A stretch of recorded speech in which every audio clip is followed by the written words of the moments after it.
안녕하세요. 계획대로라면 올가을에 식을 올렸을 30대 예비신부입니다. 하지만 이제 예비신부라는 호칭은 쓸 수 없겠네요. 올가을에 식을 올릴 일은 없게 되었거든요. 솔직히 동거까지 시작한 마당에 파혼을 결정하기가 쉽지만은 않았어요. 이미 제가 결혼을 앞두고 있다는 건 저나 부모님 주변에 알만한 사람들은 다 알고 있었으니까요. 그렇지만 체면 생각하느라 아니다 싶은 결혼을 추진하자니 그러다 정말 이혼이라도 하게 되면 그땐 어떡하나 싶대요. 그래서 여러 가지로 복잡하지만 파혼으로 마음을 굳혔습니다. 일단 제 이야기를 조금 해보자면 저는 중학교까지는 한국에서 다니다가 사업을 하시는 부모님을 따라 미국으로 이민을 왔어요. 그래서 고등학교와 대학은 미국에서 나왔고 이후로 뉴욕에서 회사를 다녔습니다. 하지만 시간이 흐를수록 한국에 대한 그리움이 커졌고 그래서 부모님과 상의 없이 한국 내 직장을 알아보기 시작했어요. 그리고 운 좋게 미국에서의 경력을 인정받아 나쁘지 않은 조건으로 한국에 있는 회사로 이직을 하게 되었지요. 부모님과 떨어져 지낼 것이 마음에 걸리긴 했지만 정작 부모님은 한 번뿐인 인생이니 이제 네 뜻대로 살아보라며 응원해 주시대요. 그래서 덕분에 조금은 편안한 마음으로 한국으로 돌아올 수 있었어요. 그리고 이렇게 한국에서 직장 생활을 하다가 남자친구를 소개받았습니다. 직장 상사의 소개였기 때문에 내키지 않아도 나갈 수밖에 없는 자리였어요. 미국이었다면 당연히 싫다고 했겠지만요. 하지만 인연이긴 인연이었는지 남자친구도 저도 서로 호감을 느꼈고 이후로 얼마 지나지 않아 바로 사귀는 사이로 발전했습니다. 남자친구는 저와 마찬가지로 직장을 다니는 평범한 회사원이었어요. 그리고 해외 이민이라던가 그런 쪽에 무척이나 관심이 많더라고요. 그래서 종종 저한테 언젠간 다시 미국에 돌아갈 계획이 있는지 묻곤 했어요.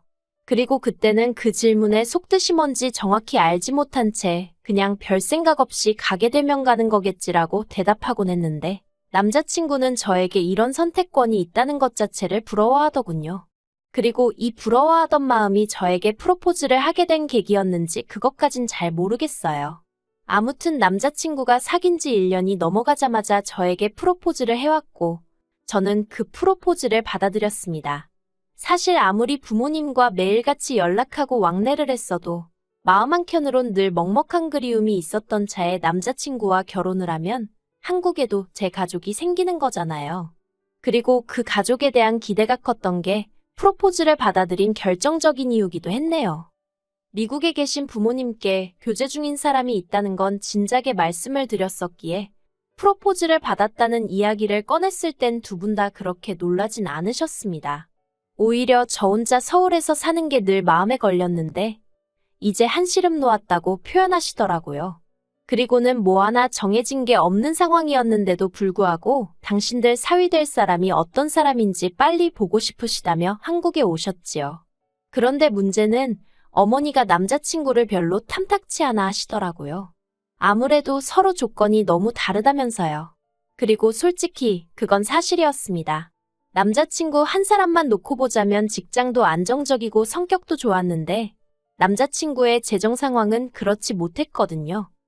남자친구는 저보다 적기는 했어도 한 달에 400 이상을 벌고 있었고 저는 그 정도면 나쁘지 않다고 생각했어요. 연애하는 동안 데이트 비용도 남자친구가 육제가 사정도 내고 있었으니 남자친구 형편이 빠듯할 거라곤 상상도 못했고요. 그런데 막상 결혼 이야기가 나온 이후로 신혼집이나 혼수와 같은 이야기를 나누게 되면 자꾸 자리를 피하거나 다른 이야기로 주제를 돌리는 거예요. 그래서 결국 제가 남자친구에게 단도직입적으로 물었습니다. 모아둔 돈이 없는 건지 아니면 내가 알아야 할 게 있는 거냐고요. 그리고 듣게 된 사실은 충격적이었습니다. 일단 남자친구는 모아둔 돈이 6천 정도 있었는데 당시 남자친구가 이미 직장 생활을 한 지 거진 10년 차였거든요. 그래서 제가 1년에 1,000만 원도 못 모은 거냐고 물으니 자기가 여기저기 돈 들어갈 곳이 많았답니다. 학자금 대출도 갚아야 했고 차도 샀고. 하지만 그렇다고 해도 뭔가 납득이 되질 않더라고요. 한국은 미국에 비하면 학비도 저렴한 데다가 남자친구는 2년제 대학을 나왔다고 했으니까요. 그리고 차도 무슨 얼마나 비싼 외제차도 아니고 그냥 국산 소형 SUV였습니다. 그래서 제가 남자친구에게 정말 그게 다냐고 몇 번을 되물었어요. 그랬더니 사실은 부모님께서 살고 계신 곳이 반월세인데 그 월세를 남자친구가 계속 내드리고 있었답니다. 밑에 있는 하나뿐인 여동생 용돈도 주고요. 그리고 그 이야기를 들었을 땐 솔직히 너무 어이가 없었어요. 그렇지만 남자친구가 말하길 이걸 제가 이상하게 받아들이는 이유는 제가 미국물을 먹어서 그렇답니다. 한국에선 이게 너무나 당연한 거래요. 자기가 장남이니까 부모님도 챙기고 동생도 챙겨야 한다면서요. 그리고 저도 기억을 더듬어 보니 친가나 외가족 부모님이 돌아가시기 전까진 저희 부모님이 잘해드렸던 기억이 나대요. 주말마다 모시고 나가서 외식하고 그런 기억들이요. 그래서 정말 제가 미국 문화에 익숙해져서 거부감을 느끼는 건가 싶었습니다. 단지 남자친구뿐만이 아니라 한국에 있는 사람들은 다 그렇게 사는가 보다 싶었지요. 하지만 저희 어머니께선 제 이야기를 들으시곤 지금 시절이 어떤 시절인데 저희 남자친구 부모님이 무슨 꼬부랑 할머니 할아버지도 아니고 한참 자리 잡아야 하는 자식한테 돈을 뜯어가느냐고 이상하다며 결혼하지 말라고 하시대요. 그런데 왜인지 제 눈에 뭐라도 씌었던 건지 그런 어머니의 말씀에도 불구하고 남자친구하고 도저히 헤어질 수가 없었습니다.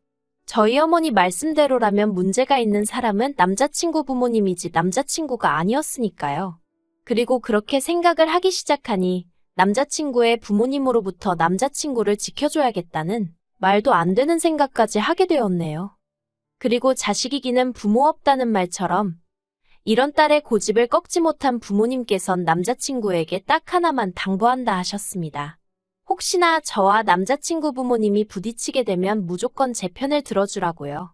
그리고 남자친구는 자신만만하게 그러겠다며 저희 부모님에게 몇 번이나 확답을 드렸어요.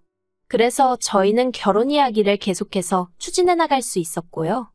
그런데 저희 부모님이 한국에 오셔서 저를 위해 해주신 일은 그게 다가 아니었습니다. 결국 저희 결혼을 허락하신 부모님께서는 온 김에 일단 해줄 수 있는 건 다 해주시고 가시겠다며 제 앞으로 작은 아파트도 한 채 사주고 가셨으니까요. 사실 남자친구가 모은 돈에 제가 모은 돈을 다 더해도 대출을 받지 않으면 어디 전세나 가야 할 상황이었는데 생각지도 못한 집이 생겨서 여러 가지로 숨통이 트이는 듯 했어요.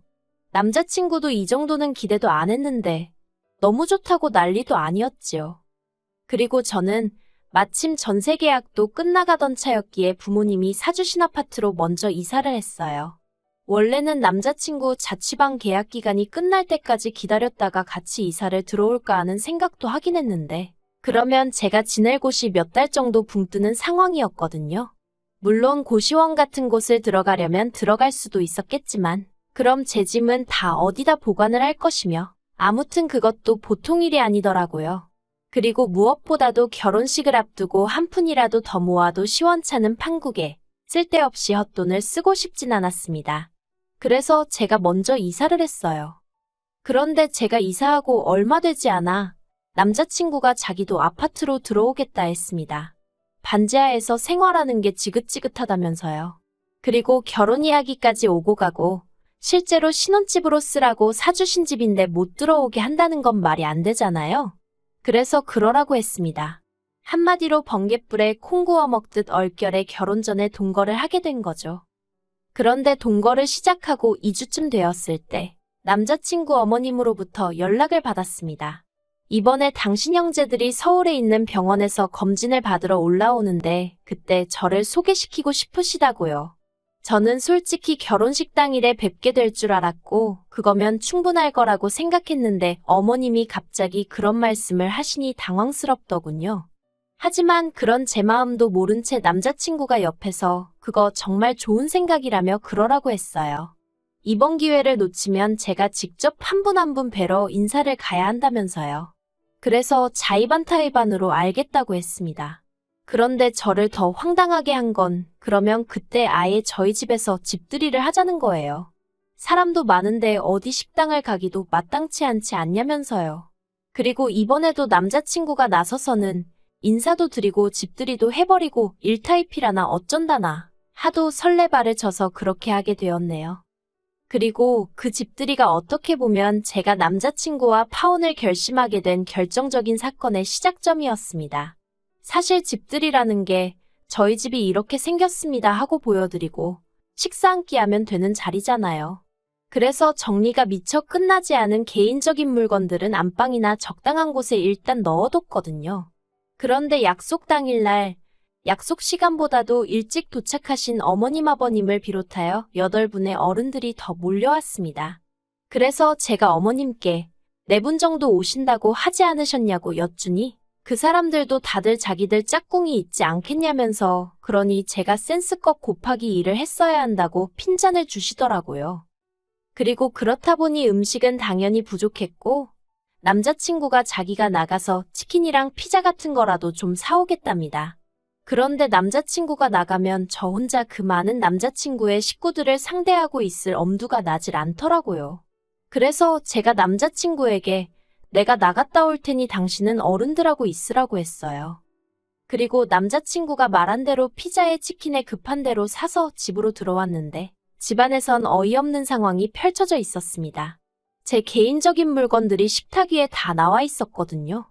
화장품부터 시작해서 포장도 뜯지 않은 향수에 부모님이 사다 주신 그릇 그리고 가방까지 전부 다 제가 나중에 쓰려고 혹은 아까워서 뜯지도 못하고 둔 하나같이 저에겐 소중한 물건들이었어요. 속에서부터 화가 끓어올랐지만 최대한 감정을 억제하며 제가 이게 왜 다 나와 있냐고 남자친구에게 물었습니다. 그랬더니 오히려 남자친구가 목청을 높이면서 어이없는 소리를 하대요. 저더러 쓰지도 않을 걸 왜 이렇게 쟁이고 있냐면서 알뜰한 줄 알았는데 이제 보니 영 아닌 것 같다나요?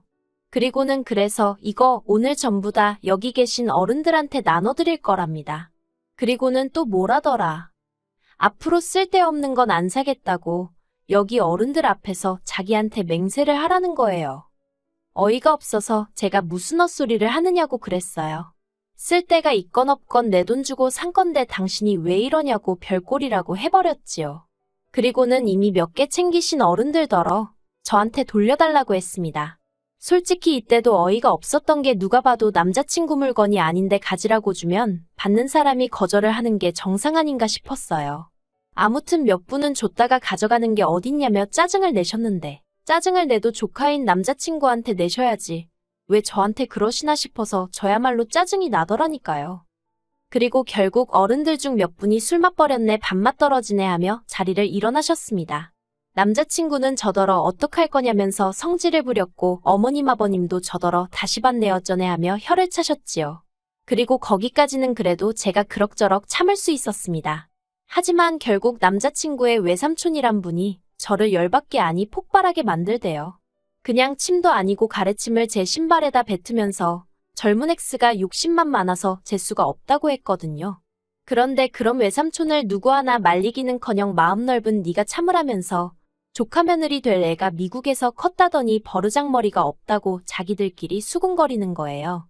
그래서 저도 남자친구한테 가정교육을 어떻게 받았길래 주인 있는 물건에 손을 대냐고 그거 도둑질 아니냐고 한마디 했네요. 그랬더니 어머님이 너 지금 내 아들더러 도둑이라고 그랬냐면서 제 머리를 잡아채려 하시고 집안이 온통 아수라장이 되었습니다. 저는 방으로 뛰어들어가 경찰을 불렀는데 놀란 마음이 도통 진정이 되질 않대요.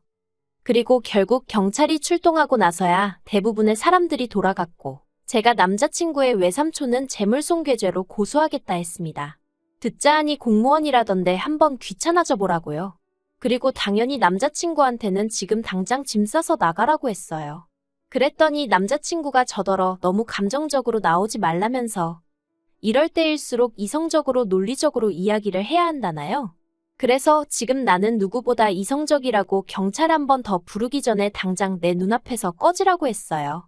그러자 남자친구도 제가 한 번 내뱉은 말은 무조건 지키는 성격인 걸 알아서인지 그때부턴 무릎까지 꿇고 싹싹 빌대요. 그렇지만 제가 눈길도 안 주니 결국 짐 싸서 무슨 도살장 끌려가는 소마냥 나갔습니다. 그리고 그 이튿날부터 지금까지도 남자친구는 저더러 자기가 잘못했다며 다신 이런 일이 없게 하겠다는 헛소리를 하고 있어요. 제가 원하면 다시는 그 친척들 아무도 안 보고 살아도 된다면서 자기만 좀 받아달라고요. 그런데 그 피가 어디 가나요? 그냥 생각할수록 남자친구니 뭐니 해서 낭비한 제 시간이 아까워서 열받아 죽겠어요. 어머님 말 안 듣고 고집 피워서 이런 수모를 겪었나 싶기도 하고.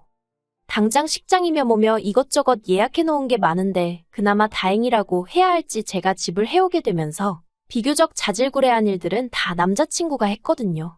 지 돈으로 예약금 걸고 했으니 그거 몇 푼이라도 건지려면 지가 다 전화 돌리고 해야 할 건데 얼마나 귀찮아할지 안 봐도 눈에 선합니다. 그냥 여러 가지로 짜증이 나는데 똥 밟은 셈 쳐야겠죠?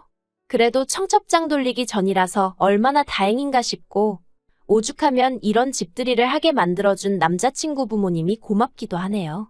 이 꼴을 결혼식까지 올리고 나서 봤다고 생각하면 막막하잖아요. 아무튼 또 누굴 만나서 결혼을 하고 이런 건 지금 생각도 못 하겠고요. 그냥 이 정도에서 끝났으니 다행이다 감사하다 생각해야겠습니다.